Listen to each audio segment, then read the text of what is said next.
My eyes were closed, and I was just sitting, talking to God, asking Him, saying, Lord, just let me into the heavenlies.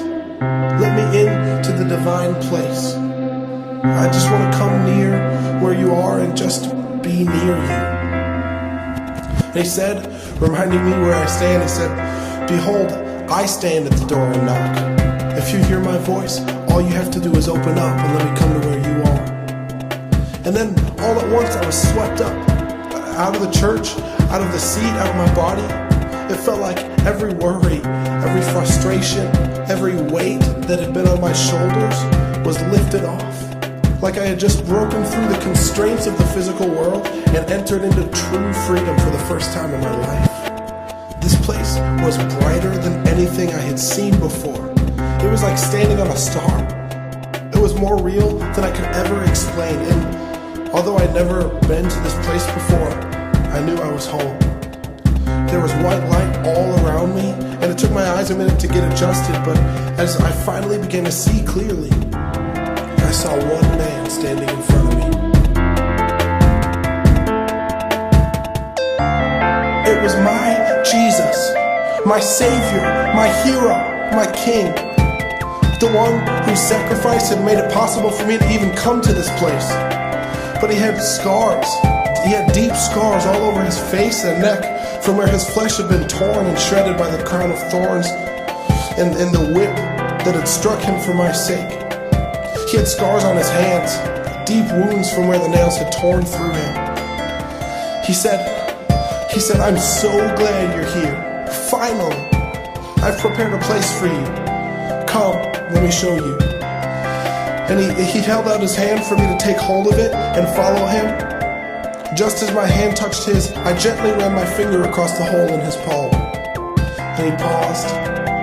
I looked up, and looking at the scars on his face and neck, I asked, did it hurt? And he turned toward me.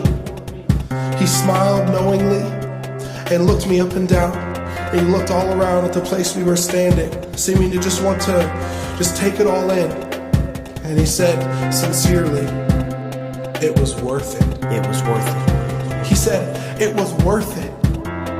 And to this day, I just can't get over the honesty in his voice. To think that the Son of God, the prophesied Messiah, the King of Kings and the Lord of Lords would look at me and think that I was worth the death he suffered. That with every blow, as the nails dug deeper into his hands and his feet, he was crying out, this is worth it. That with every crack of the whip, as it tore flesh from his back, he was crying out, this is worth it. Or that as the rod struck his head each time, driving the crown of thorns deeper into his skull, and as the guards mocked and spit on the Son of God, he would be looking steadfastly at the big picture, with eyes focused and mind made up, simply declaring, you are worth it. I don't want to overcomplicate things.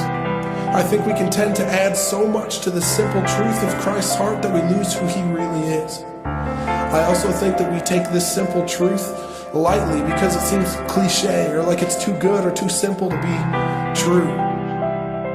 But it is the cry of my heart that this would really sink in and begin to bear down on what you think you know about Jesus, and that your heart would be gripped and fascinated in the revelation of his heart for you. The simple truth of Christ's heart is that he loves you unconditionally, unrelentingly, and passionately.